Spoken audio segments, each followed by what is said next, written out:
What's going on, guys? Welcome back to another video, and this time we're actually going to be playing Need for Speed Underground 2 on the PCSX2 emulator with texture pack enabled.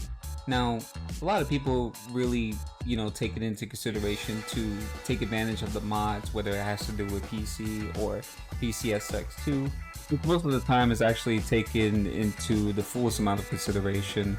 You always want to really play retro games to your liking, whether it has to be with texture packs, enhancement mods, reshade, or whatever. I always try to advise people to play to whatever liking possible, or to whatever their liking is.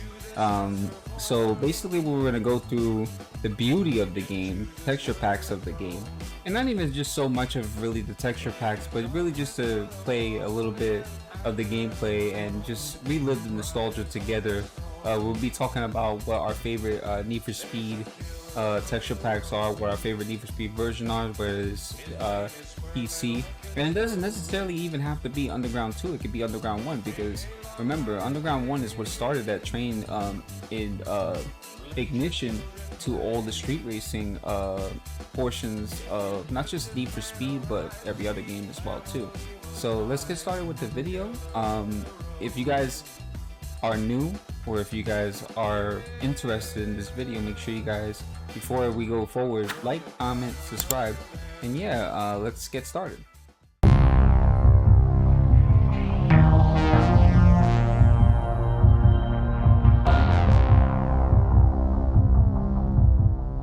I always tell people this, the beauty of playing on PCSX2 is because it makes you relive a lot of the glorious games throughout the golden age of gaming. I mean, of course you have Nintendo 64 games, you have PS1 games, and so forth, and when you're somebody like me who is a retro enthusiast, you enjoy these type of games throughout time.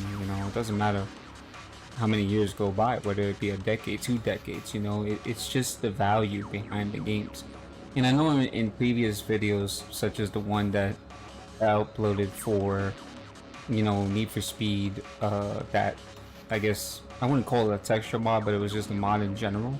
It was not really liked that much. It got a good amount of views, but I'm sure that people could relate to this because PCSX2 never really fails, and these people that take the time to do the texture packs, it really makes the game light up more in terms of detail and display and graphics and car detail and so forth. So it's pretty cool that they take the time. I'm completely grateful of that, as well as really just aside from the texture pack, because they obviously have it in different games, such as Tokyo Extreme Racer 3 and even Tokyo, I think it's Tokyo Drift. I think it's the Tokyo Extreme Drift series. But I kind of wish that they really made it for Zero. I know these people, they take their time to do the texture packs, which is, I'm completely grateful of, again, as I previously stated. But, I grew up with these type of games, aside from the Need for Speed series, which, in the beginning, 90s, millennium, early 2000s, these games were amazing. I got introduced to Need for Speed series based off of my father, God rest his soul. He introduced me to Hot Pursuit 3, which was on PS1. It was a very great game, very challenging game as well too. I know that my father played it every time that he came home from work because he used to have a maintenance job and so forth.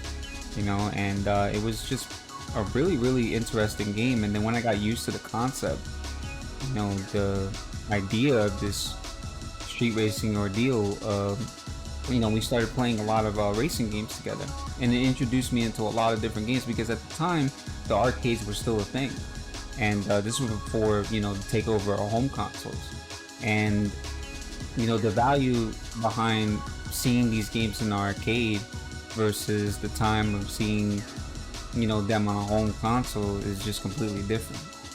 Such as Type 4, Ridge Racer, even Daytona USA, which is a great game and stuff. And there's all these games which just have like a lot of value, because I'm 31, and I've been around for quite some time when it comes down to the the series of gaming, the golden age of gaming. And then when I see games like texture packs for these type of games, because moving backwards a little bit, you know, I had played on console for a very long time, and when you're somebody who's actually played on console for a very long time, you don't get really introduced to a lot of the other variations of things when it comes down to playing you know, these unique versions of the game. And what I mean by unique versions is, aside from the texture pack, like there's always, you know, versions that actually have you know, increased detail, 4K detail, and so forth. You know, I didn't get a PC, or I didn't build a PC until,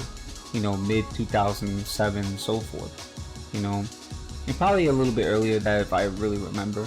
But what makes you know, this Need for Speed Underground 2 such a nostalgic experience is not only really because of playing on the PS2 console, but the fact that the PS2 actually, the emulator itself, sorry, increases the graphical work on it, especially like when it comes down to the texture mods and so forth. You know, I know that people in my previous video were like, ugh, this fucking, because the mod itself just wasn't designed correctly. I'll be completely honest. I mean, it got a lot of views, it was good, but at the same time it was not something that, you know, people really like or would be into, which hopefully if they see this version on PCSX2 they would like it. I'm sure that there's other PC versions that are actually really nice to play, and they're fascinating by design and so forth, or at least just within detail, because detail is very important when it comes to nostalgia games. You don't want to erase the original value of a game, because then it's not essential, you know. So that kind of is understood in itself.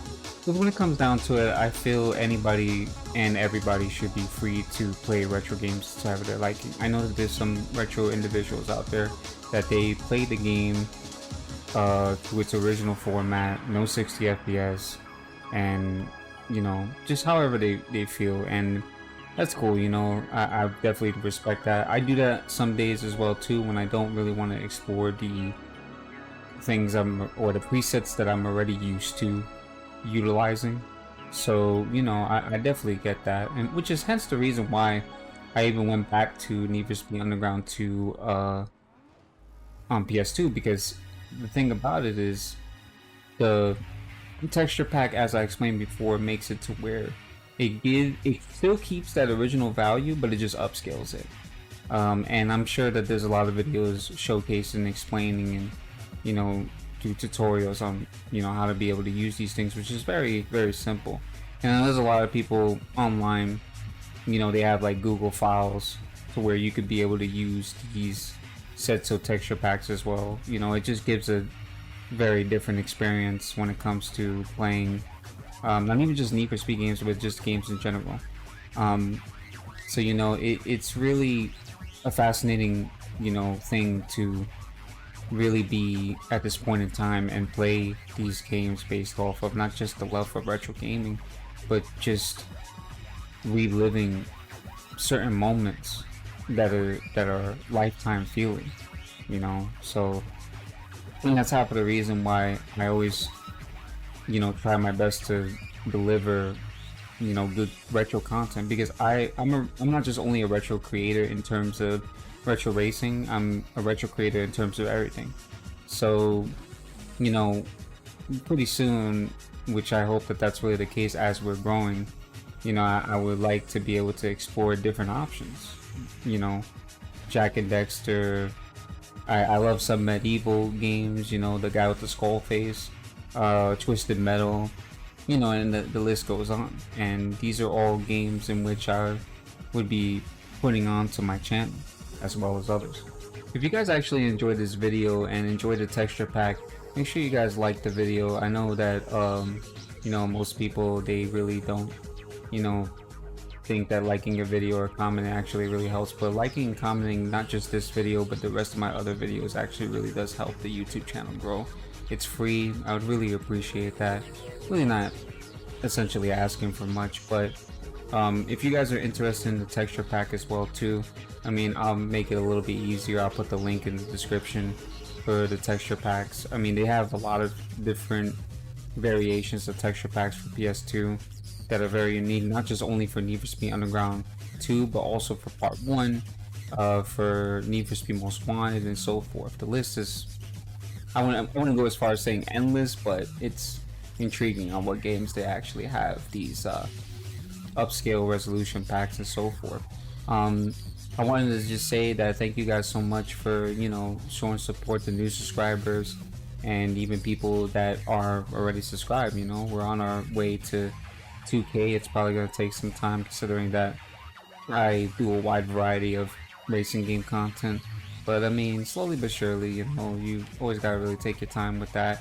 Um, Also, I wanted to be able to appoint as well too that when we get to about 5K subscribers, we'll be doing something extremely special. It'll be an event as well as, you know, some form of a giveaway. I don't know. I don't have it completely planned yet, but I want to do something special because that's a milestone for me. I've been on YouTube for a very long time and I want to be able to give back. I always like to give back because the same love that is given to me, I want to be able to give back in return. So, you know, thank you guys so much for tuning into this video. I hope to see you guys in the next one. God bless. Y'all guys take it easy.